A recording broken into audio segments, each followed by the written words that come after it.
let me go back because I was thinking about this and we talked about this earlier.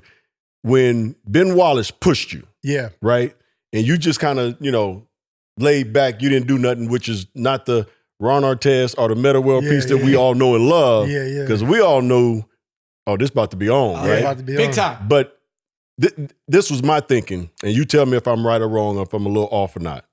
Is that when he pushed you, your whole mindset wasn't like it used to be, where you were going to go after him. It seemed to me it was more of, I'm trying to stay out of trouble. Yeah, because so it wasn't like I love Ben. I think he's incredible. The only issues we had, we was both battling for Defensive Player of the Year. Right. Yeah, I got suspended, probably was going to get it again. He got it. So I was in between that. And he will argue the same thing, that he should have got 5. I'm arguing I should have had 3. Right. You know what I'm saying? Yeah. So, and I was a better offensive player. Yeah. That ain't even a question. Yeah, it's not even a question. That's not a question. So that was I was doing some pretty incredible things at that time. Detroit Pistons, Rip Hamilton and the Pacers, Reggie Miller. We was a mirror image. Yeah. Like we had a game that was 67-61. Wow. Wait a minute, that was the end of the fourth quarter. Yeah. That wasn't the end of the third quarter. End of the fourth. So, so that year, so the year prior, I got suspended in the semifinals. So I'm like, okay, I got to be a more responsible leader. So I wasn't trying to get in any issues. I was playing well. My mind was right. But I wasn't quite prepared for the fans. Speaking of Ben, people said, why would you fight a fan and not fight Ben? Well, for one, I led the league in text the year before and flagrants. So I'm like, I'm not even on that. And I jumped on Shaq's back when he swung after Brad Miller. Shaq is 320 pounds. Why would I be afraid of Ben Wallace? Right. I should be afraid of Shaq. Right. Shaq hit you with one punch. I don't care how tough you are mentally, you going down. Right. So it wasn't like, and I love Ben. I don't even have anything against Ben, but so when he pushed me, I didn't go back. Right. He would say, I didn't go back. The ref grabbed me out the way. Ben went the other way. Ben could have jumped over the refs if he really wanted to. Right. Ben's strong too. Yeah. Right. So I'm like, if he would have punched me in my face, that would have been a surprise. I didn't think, I'm like, your hands is down. I'm like, I don't think he's gonna punch me in my face. And he did. He pushed me, great push. Yeah. And I respect it. I know where he had a death in the family at the time. Yeah, I think his mother had just passed away a few days earlier, right? I didn't know it at the time. But even before he pushed me, when I fouled him, soft foul, by the way, it wasn't a hard foul. It was really soft. But they were down 24. Mm-hmm. You talking about... You guys were putting it on there. You putting it on them, yeah. So they were down, so it was a lot of things going on. So once I hit him, I was about to say, sorry. Not because I'm scared, just like... Right. No, I hear you. I see you upset. All right, my bad. But back in the East, I grew up under you guys. Like, we don't give layups. Yeah. It don't matter what the score in the game is. It don't matter what the score is. So there's no layups. It wasn't a flagrant foul. It was just like, right. But it's I think a hard foul. He had to go to the free throw line. Probably would have missed the free throws. Right. We should see that he didn't shoot those free throws. He should still have to make those. You know what? You're right. He never had to shoot them because of the brawl. Yeah, he should still have to shoot those. I'm gonna blame all of this on the coach, because you shouldn't be in the game when you guys are up. It ain't the coach's fault. Lead. It was at the end of the fourth quarter. Yeah, but Detroit's a good team, and they can lock you up. You can't. We only up like 12 or I don't know, maybe something like that. It was the ref's fault, because the signal's this. You see a problem, player push. You tell a player to chill out, player don't push. It's this, and it's a straight signal, straight elbow. Yeah. Right? And it was never that. So since they didn't do that signal, that let Ben just stay on the floor. How many times have you seen somebody throw headbands and wristbands and don't get ejected? Probably never. Yeah. So they didn't have control over that game. No. The refs, they didn't even know what they were doing. Well, I'll agree with you there. They didn't have control. So let's go to now, the push is over. Yeah. All right?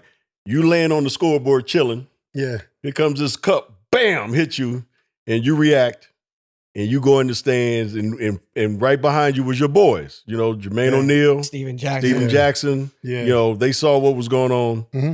Now, I'm a fast forward just for the fans. So the guy who threw it, right? Yeah. You found out who that was, and you knew who it was, and you went up and you're attacking him. You guys are going at it, right? Let's fast forward to a few years later. Yeah. Tell everybody that that is watching how you guys have a relationship now. Yeah, we got a friendship. After that all happened, yeah. Yeah, you know, his name is John Green. I reached out because I was struggling mentally. Because that year, there was a lot of accolades that was about to be mine. Defensive player of the year, all defensive team, there is no all 14. It's another third team or first. Yeah. However you want to call it, a bunch of them was going to be mine that year. And so I went through a lot. I couldn't get over that. So I said, you know, I'm just going to patch up things and start to face things. So I reached out to him, found his number. His wife answered the phone and she was like, I said, hey, this is Ron Artest. I want to speak to John Green. And she said, get the F out of here. That's the first thing she said. So she didn't believe you, huh? She didn't believe it. I said, no. I said, let me tell you why I'm calling, ma'am. Respect, right? I said, I think like if me and John came together, I think we can make a difference in the world. Because, you know, the drama is drama and people, what do you do when you have drama in the hood? Right. Somebody getting laid down. But what if you can, you know, talk about your differences? What if you could talk it out? So I felt like that's where my mind was at. So she said, John, Ron's on the phone. This dude answered the phone. I told the story a couple of times, but he answered the phone. Hey, Ron, what's up? Like, imagine that. Right, like, no check. Like, you know it's me. Yeah. So it made me smile. I'm like, yeah, this dude is crazy. It made me smile. Like, then I learned about his story. Like, he was on AA. You know, he was going through a lot. So when I learned about his story, it made me more like sympathetic. Like, yeah, he also going through something. Even though I lost a ton of cash. Yeah. And future cash. For all real. types of cash. Yeah. You know, but I was like, you know, the human side of us is more important than the cash side to me. So let me ask this question then. So you said it yourself just a second ago, you were in a dark place mentally because you actually thought about stepping away from the game. Twice. Even when you went to Sacramento, you know, got your way out of Indiana and went to Sacramento, was this man and that telephone call what you needed to keep that engine going back in the NBA with the addition of Rick as well, Ottoman? Rick was incredible in getting my energy back. Went to the playoffs that year. I got my energy back. Then they broke us up, which that's a whole nother story. Yeah. But, and then just reaching out to him, you know, some people tried to make it a race thing. Maybe it was. Some people argue. I didn't have time to think about the race side of it, honestly, because I was in the middle of it. Right. You know, I told them to keep the money. Just let me play, man. I don't care about the money. I don't want to miss the playoffs. Right. So they was like, nah, money and playoffs. And just speaking to John, and just the human side started to come out. This is an issue between a man and a man. One man hit another man. Yeah. And then this man was addressed the issue, but then everybody else got involved. It ain't even your issue. You know, and then they made the edits, you know, the editors edited how they wanted to edit. Oh, don't show this piece. Show the piece when he gets hit and he looks really wild going into the stands. Yeah. Oh, great edit, people. Good job. See you tomorrow. See you tomorrow. See you at golf. Come to Billy's recital. Yeah, I'll be there. Great edit. All right, I got a question for you. And it's kind of a strange one, but I just want to know, have you figured out how much money you have lost with suspensions, technicals, and everything else? Have you ever figured that number out? No, definitely.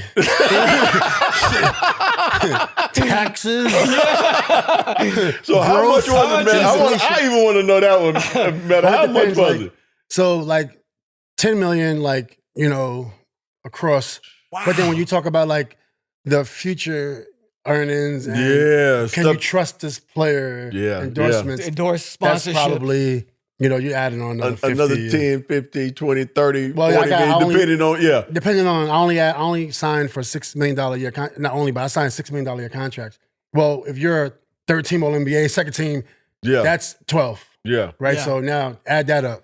Yeah. Right. That's crazy. Plus, I lost every sponsorship I had at the pro. Yeah. Wow. So add that up too. So let's put it this way. You lost a hell of a lot of money.